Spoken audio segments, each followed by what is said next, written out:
Gintautai, kaip tau tas praėjęs laikas? Labai baisus buvo? Ne, pasakyčiau, kad realiai nebuvo baisus. Pirmas mėnesis iš viso, sakykim, kad taip, kad lengvas buvo tiek sporto atžvilgių, tiek ir toliau lengva yra, kalbant čia apie maistą iš tikro. Tai pirmas mėnesis labai lengvai praėjo, antras mėnesis jau taip po truputį sunkėjo, bet dar kol kas irgi neblogai. Pats sunkumas, manau, laukia paskutinį mėnesį. Nu, tas mėnesis jau prasidėjo kaip ir. Jau nekažin kas to laiko liko. Ko trūko, ko teko atsisakyti, kad pasiektum rezultatą? Rezultatai jūsų su broliu labai geri. Abudu per liemenį vienodai, identiškai, lygiai suplonėjat. Visai vienodai maitinatės? Visiškai vienodai maitinamės. Visą laiką vienu metu. Visą laiką tą patį abudu vienu kartu valgome. Netgi pirmą mėnesį dar taip nelabai sverdom. Jau nuo antro mėnesio gal pradėjo net ir maistą sverti, kad neperžengt normų. Pradžioj ir trūkdavo maisto, dabar jau per kai kurį maistą valgant netgi būna, kad jauti vos nepersivalgymo jausmą, nors ir tą patį kiekį valgai, kurį parašė treneris. Tiesiog tiek skrandis susitraukia, kad užtenka. Ir mažiau. Taip. Lengviau yra kartu su broliu, vienas kitą pastumant, kontroliuojant, padedant. Kontroliuojat vienas kitą ar ne? Taip, žymiai lengviau yra vis tiek. Tai vienas ateina gal kažkokį gardų kąsnelį, kitas ateina gal kažkokį gardų kąsnelį vis pasiūlyti. Bet va, susilaikom kažkaip tais, paprotinam vienas kitą, kad negalima. Ir nori pasakyti, nė kartą nepaslydot? Paslydau aš konkrečiai 3 kartus per visą šitą laiką. Tai buvo vienas kartas, kad gimtadienį. Tiesiog buvo karšti užsakyti ir jau teko kažkiek tais. Kitas kartas buvo vienas kelionėje, buvo išvažiavę keliom dienom. Tai irgi, bet per visą kelionę tik tais vienas maistas tas buvo, ta prasme, kad visus kitus sugebėjom nusivežti, kažką nusipirkti vietoj. Kad sveikai, taip kaip reikia pridera prie mitybos. Ir dar vienas kartas, o čia buvo treneris, paskui labai sugėdino prieš visą salę, kad riešutų prisiskaičiau forumuose, kad galima, kad įdeda į lieknimosi programas irgi riešutus. Tai va, apsidžiaugę su broliu nusipirkom riešutų, suvalgėm po porą saujų, o sekančią dieną paklausėm trenerio, ar galima. Tai treneris, aišku, jūsų nepaglostė? Ne. Davė daugiau kardio treniruočių padaryti? Na, mes kardio nelabai, mes griežčiau su maistu, daugiau presą darome, papildom dar kokius 3 pratimus, 2-3 pratimus kiekvieną kartą. Bėgioti visgi yra nuobodu, linksmiau yra presą daryti negu. Na, Mariau, kokie įspūdžiai? Praėjo daugiau negu pusę laiko. Įspūdžiai labai neblogi, sakyčiau, nes ir rezultatai rodo, ir numesti kilogramai, ir talijos susiaurėjimas. Aišku, truputėlį gal nesinorėjau, kad taip krūtinė nukristų, nedaug, bet nukrito truputėlį apimtis per krūtinę, bet ką darysi, reikės paskui auginti. Ar buvo lengva, ar turėjai kažkokių sunkumų, kažko atsisakyti, kažką paaukoti, ar tai laisvalaikio, ar darbo, dar kažko tai? Na, pagrindė, tai visas aukojimas, ar kiek maisto, faktiškai. O kažkurio momentu gal truputėlį buvo sunkiau, kai tas persilaužimas turėjo įvykti, kai sumažinta griežtai kalorijų kiekis ir angliavandenių. Bet dabar taip plius minus stabilizavosi ir kūnas lyg priprato prie to mažesnio kiekio. Ir nėra, kad taip labai jau jaustųsi. Jaučiasi galbūt šiek tiek, bet galima gyventi. Brolis sakė, vienas kitą palaikot, vienas kartu pradėjot valgyti, stimuliuoja tai ir bendravimo tarpusavio, santykius tarpusavio jūsų? Taip, labai, tai mes ir būna, ir pasidarom vakarienę kartu, vienas ten kažką papjausto salotas, kitas ten kokią žuvį pakepa, tokio bendro darbo ir šiaip pakontroliuojam vienas kitą, būna, kad kuriam nors ten gal kokio šokolados nori gabaliuko. Kitas sako, ne, aš nevalgysiu, tada aš irgi nevalgysiu. O sesė neįtraukėte į bendrą jūsų mitybos ratą? Jinai kaip ir traukta, tik tai, aišku, jinai kaip truputėlį jos grafikas skiriasi, su mūsų prasilenkia. Bet jinai irgi tai stengiasi prisižiūrėti, mes irgi stengiamės prižiūrėti. man atrodo, šį mėnesį gal 4,5 kg numetė. Tai taip irgi stengiasi truputėlį, kaip ir mes. Tai neakivaizdinė dalyvė projekto. Jo, neakivaizdinė. Brolis sakė, nuslydo 3 kartus. O tu? Nu, teko keletą kartų nuslysti, gal ir tokius 5 gal. Nesakysiu dvigubai labai daug atrodys, ne? Jeigu 6 daleiskim, tai gražiau atrodo. Bet paprasčiausia po to galbūt daugiau atsilinkimų padarai, griežčiau truputėlį pasportuoji. Bet, po truputį. Patinka vaizdas veidrodyje, kaip matai savo pokyčius? Taip, kaip tik dar vakar su broliu žiūrėjom pirmas nuotraukas projekto. Sakėm, kaip čia taip gali būti. Net patiems sunku patikėti. O tėvai?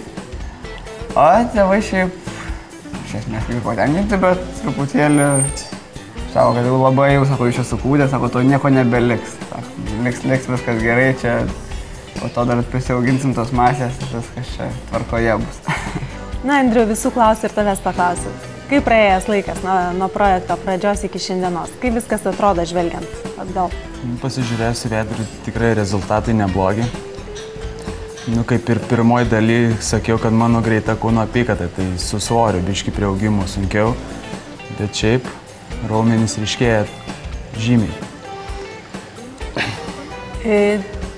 Tavo pirmasis toksai kabliukas į mūsų sporto klubą buvo per Facebooko puslapį, kai klausai atsiuntęs nuotrauką, ar galėtum būti sportininku. Tai kaip tu dabar galvoji, ar tu galėtum būti sportininku?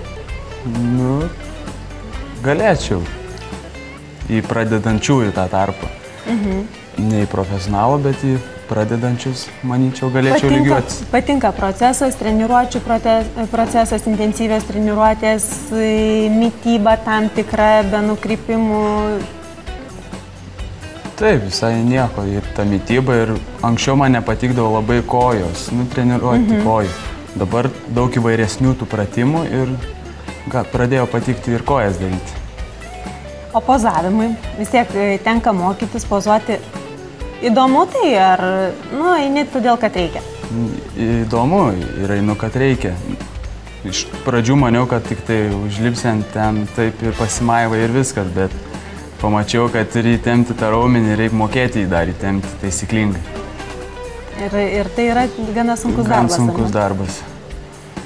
Galvoji apie pabaigą, apie projekto pabaigą, pasirodymą, kaip save pateiksi žiūrovams? Dar su treneriu kalbam apie tą laisvą programą. Treneris sakė, pagalvos apie mano pasiūlymą, bet... Ruošiatės ir dėliojatės. Buvo kažkas labai sunku. Buvo momentas toksai lūžio taškas, kai galvoji, viskas jau nebegaliu, nebenoriu. Nebuvo ir tikiuosi jo nebus. Bet paskutinis mėnesis, manau, bus tas vienas iš intensyvesnių. Kažką tai teko atsisakyti arba pasvajoti apie kažkokį tai patiekalą, ko labai nori? Aš šiaip saldumynus mėgstu, bet tai saldumynų teko atsisakyti. Ten kartais leidi tą vieną saldainį savo, bet... Leidi? Leidi. Treneris tikimės negirdi. Na, Ina. Kaip tau praėjęs laikas? Patiko, nepatiko? Jisai jau daugiau negu įpusėjo. Kokie įspūdžiai? Labai patiko, nes rezultatai labai geri iš tikrųjų. Kas mane seniau yra matęs ir dabar pamato, tai labai nustemba ir būna tik akys didelės, nieko neklausia, nieko nesako, bet akys tokios didelės ir žiūri. Labai smagu, nes iš tikrųjų taip, nuo 42 dydžio iki taip tarp 38 ir 36, tai mane tas labai džiugina. Labai geri rezultatai, pokyčiai. Buvo sunku? Reikėjo labai save spausti? Ar tiesiog, susitaikai su ta mintim, kad valgai tai, ką reikia, tai, ką treneris parašė ir nebesiblaškiai? Buvo sunku. Iš tikrųjų, pirmą mėnesį labai gerai laikiausi, niekur nenuslydau į šoną, grinai pagal grafiką. Paskui atsirado labai didelis poreikis saldumynam ar tai kažkokiam kitokiam maistui. Aišku, labai stengiausi nenusižengti, bet dėja buvo. Labai paskiau sąžinė graužia. Oi, labai. Kaip bandai ją nuraminti?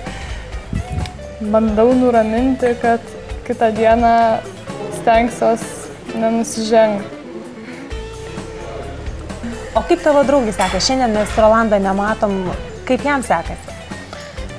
Nu, jisai dabar yra išvykęs į Suomiją, grįž penktadienį, bet ten pas jį yra sporto salė ir jisai eina kiekvieną dieną, sportuoja, stengiasi, būna net po kelis kartus, tai manau rezultatą tikrai labai pastebėsim didelį. Jūs kartu gyvenat? Taip. Lengviau yra vienas kitą pastumint, pakontroliuojant, pasižiūrint, galbūt kartais reikia ir nuraminti, ir psichologiškai palaikyti vienas kitą? Mane tai reikia, nes iš tikrųjų pradėjau dirbti tokį darbą, kad reikia labai daug mąstyti ir skaičiuoti ir galvoti ir atsirado toks poreikis juodam šokoladui ir atrodo neišgyvensiu aš be jo, bet stengiuosi, bet kartais būna, kad prie kavos vietoj trupučio cukraus pasiemam po kelias skilteles šokolado, bet stengiamės tą riboti. O kaip bandai nuvyti mintis apie, kad labai noriu saldumynų, kad labai man jų reikia? Kaip bandai save nuteikti, kaip save įkalbinėjai, kad tau to nereikia? Bandau pagalvoti, ką pasakys treneris, jeigu sužinos, kad valgiau šokoladą. Ir tada galvoju, kokius rezultatus rytoj pamatysiu užlipus ant svarstyklių, ar nuo to labai priklausys ar ne. Ir tada, aišku, stengiuosi tą norą saldumynų užvožti vandens su citrina gėrimu, tai padeda, bet ne visą laiką, tai stengiuosi. Ką mąstai apie likusį mėnesį? Kaip galvoji, jis tau praeis?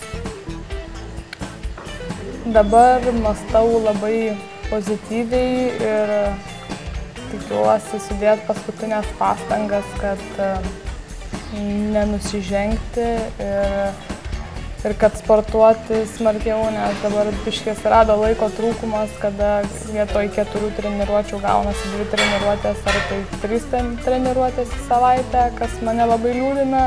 Vakar atėjau į sporto salę su tokia nuotaika, taip kad pagaliau sportuosiu, jėga. Pasikeičia savijauta padaręs treniruotę? Labai. Tu būni pavargęs, bet tuo pačiu morališkai labai atsigavęs ir jeigu nesportuoji kelias dienas, tai ta treniruotė atrodo tokia kaip šventė.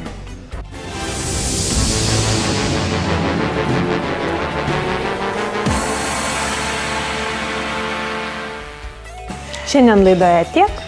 Atsisveikinu su jumis iki kitos laidos po 2 savaičių, tais pačiais kanalais tuo pačiu metu.